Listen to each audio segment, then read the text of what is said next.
क्या आपको पता है कि ये बर्ड हाउस बची हुई लकड़ियों से बना है? घर में वुडवर्क के बाद कुछ लकड़ी के पीस बचे थे, तो उन्हें फेंकने की बजाय मैंने देखा उसमें एक नया घर बनने का सपना।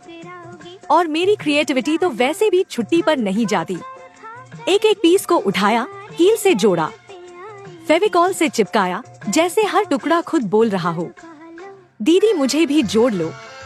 कुछ स्टिक्स बची थी तो सोचा चलो थोड़ी चमक भी जोड़ देते हैं। थोड़ा जुगाड़, थोड़ा प्यार, और बन गया बर्ड्स का नया संसार। जो चीजें दिल से बनती हैं, वो सिर्फ सुंदर नहीं, यादगार होती है। और हाँ, हथौड़ी चलाते हुए 2 बार उंगली भी लग गई, लेकिन रिजल्ट देखकर लगा दर्द वर्द था। अब ये छोटा सा बर्ड हाउस मेरे गार्डन में नई रौनक और चहचहाहट ले आया है। तो बताइए आपको मेरा ये बर्ड हाउस कैसा लगा?